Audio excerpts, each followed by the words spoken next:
Hi viewers welcome to our channel. ప్రస్తుతం మనతో పాటు senior journalist Dama Bala sir వారితో మాట్లాడదాం. నమస్కారం సార్. సార్ బొత్స సత్యనారాయణ గారు ఎమ్మెల్సీగా గెలవబోతున్నారు. అయితే ఈయన గెలుపు వెనుకాల పవన్ కళ్యాణ్ గారి సాయం ఉంది, పవన్ కళ్యాణ్ గారే బొత్స గారికి సహాయం చేశారు, అందువల్లనే గెలవబోతున్నారంటే ఒక వార్త వైరల్ అవుతుంది సార్. దీని పట్ల చంద్రబాబు నాయుడు గారు కూడా సీరియస్ అయ్యారు అంటున్నారు. మరి నిజంగా పవన్ కళ్యాణ్ గారు బొత్స గారికి సహాయం చేశారా, ఎటువంటి సహాయం చేశారు, అసలు వీళ్ళ మధ్య ఉన్న రిలేషన్ ఏంటి సార్? బొత్సకి పవన్ కళ్యాణ్కి రిలేషన్షిప్ అనేది ఇప్పటిది కాదు. ఎందుకంటే గణేష్ ఉన్నాడు కదా మనకి, బండ్ల గణేష్. బండ్ల గణేష్ ప్రొడ్యూసర్ అంటే అతనికి ఫైనాన్సర్ ఎవరు? ఒకప్పుడు బొత్స డబ్బుల్ని ఇతను ఆర్గనైజ్ చేసేవాడు. ఆ రకంగా బండ్ల గణేష్ పవన్ కళ్యాణ్తో సినిమాలు చేసినప్పుడు దాని వెనక బొత్స ఉన్నాడని పవన్కి తెలియకుండా ఉంటుందా? ఎందుకంటే గణేష్ స్థాయి ఏంటి, గణేష్కున్న వ్యాపారాలు ఏంటి, గణేష్ అంత డబ్బులు తేగలడా, ఇవన్నీ వాళ్ళకి తెలియకుండా ఉండవు. సో చాలామంది మనకు బొత్స కానీ, ఇక్కడ తలసాని శ్రీనివాస్ యాదవ్ కానీ, ఇలాంటి పొలిటీషియన్స్ చాలామంది బినామీలుగా ఉంటారన్నమాట. వాళ్ళు డబ్బులు పెడుతుంటారు, వాళ్ళ తరపున ఎవరో ప్రొడక్షన్ చూసుకుంటుంటారు, ప్రొడ్యూసర్ పేరు కూడా వాళ్ళదే వేస్తుంటారు. వీళ్ళ బ్లాక్ మనీని వైట్ మార్చుకోవడానికి కూడా సినిమాలు చేస్తుంటారు. ఇలాగ చాలామంది వీళ్ళని గోస్ట్ ప్రొడ్యూసర్లు అంటారు. బండ్ల గణేష్ కూడా అట్లాంటి గోస్ట్ ప్రొడ్యూసర్ ఎర్లీ డేస్లో. తర్వాత అతనికి అర్థమైంది ఎలా మేనేజ్ చేయొచ్చు, మనీని ఎట్లా ఆర్గనైజ్ చేయొచ్చు తెలిసిపోయింది అతను. అందుకని అతను సినిమా తీయాలంటే డబ్బులు అవసరం లేదనేది అతని స్టేట్మెంటు. అది కొంత వాస్తవమే. సినిమా తీయాలంటే నువ్వు కాంబినేషన్ సెట్ చేయాలి.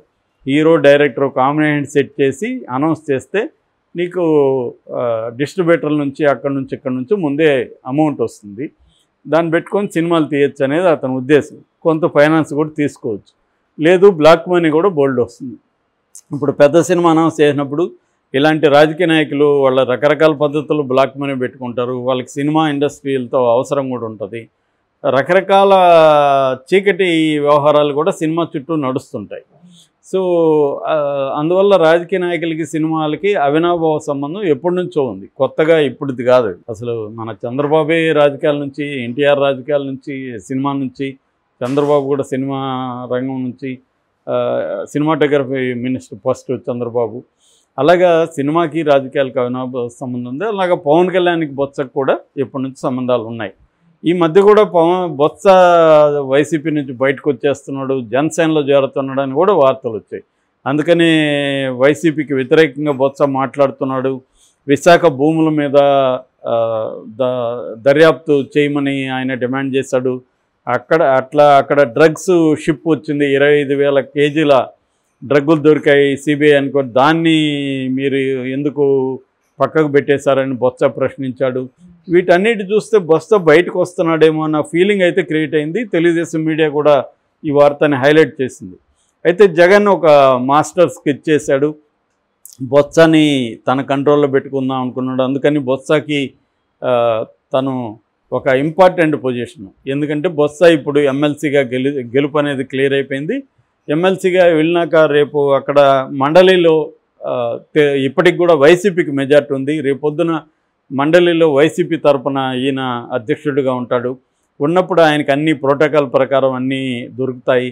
రెండోది ఏంటంటే బొత్సాన్ని పెట్టడంలో జగన్కున్న ఇంకొక ప్లాన్ ఏంటంటే ఈ మండలి నుంచి ఎక్కువ మంది తెలుగుదేశంలోకి జంప్ అయ్యే అవకాశం ఉంది. ఎందుకంటే తెలుగుదేశంలో మండలిలో బిల్లుకి పాస్ కావాలంటే తనకు మెజార్టీ కావాలి. కాబట్టి వైసీపీ నుంచి ఉన్న వాళ్ళని కొంతమందిని లాగేసుకునే పనిలో ఉంటుంది ఎమ్మెల్సీలని.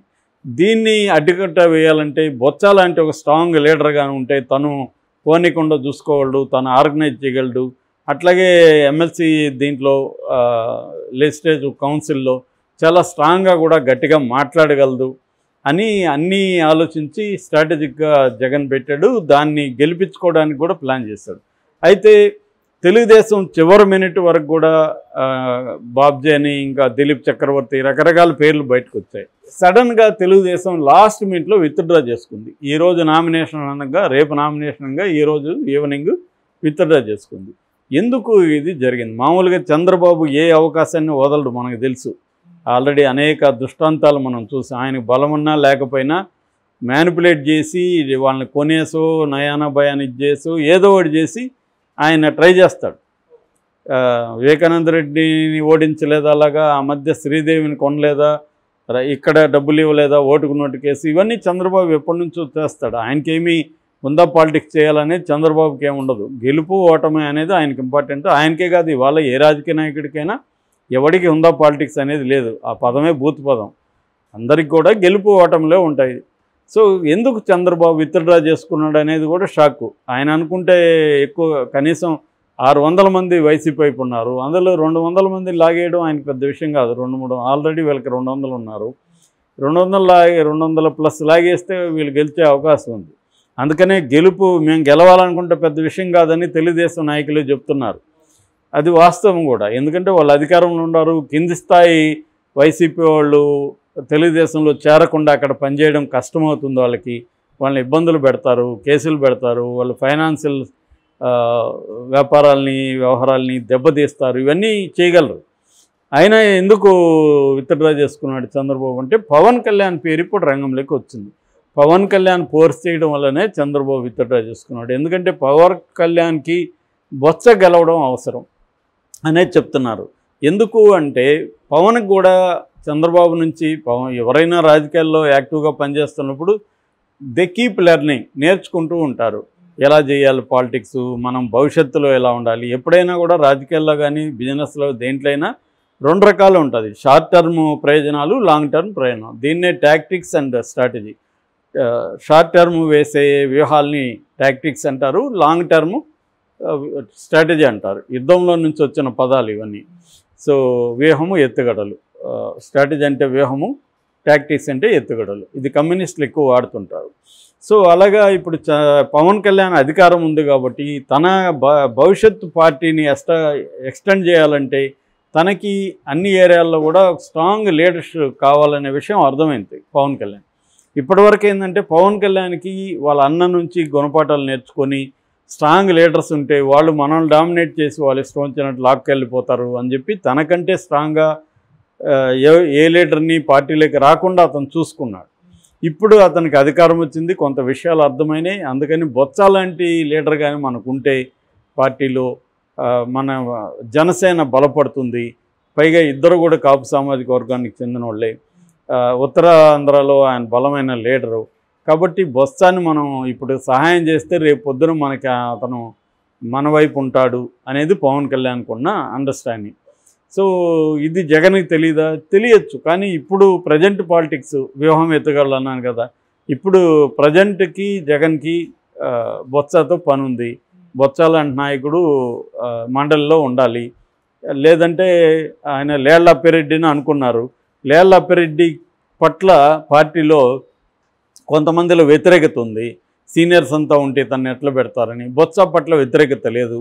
అందుకని బొత్సాన్ని పెడితే మనం బాగుంటుంది అనేది జగన్కున్న అండర్స్టాండింగ్. సో పవన్ కళ్యాణ్ కూడా బొత్సని హెల్ప్ చేయడం ద్వారా రేపు పొద్దున తనకి అవసరమైనప్పుడు బొత్స తనకి హెల్ప్ చేస్తాడు, లేదు తన పార్టీలోకి వస్తాడు అన్న ముందు చూపుతో పవన్ కళ్యాణ్ ఇది పెట్టాడు. ఇప్పుడు తెలుగుదేశం వాళ్ళు అక్కడ గెలిస్తే పవన్ కళ్యాణ్కి వచ్చే ఉపయోగం ఏముంది? పవన్ కళ్యాణ్ ఈ కూటమిలో ఉంటూనే జనసేనని స్ట్రెంగ్తన్ చేసుకోవాలనేది పవన్ కళ్యాణ్కి ఉన్న వ్యూహం.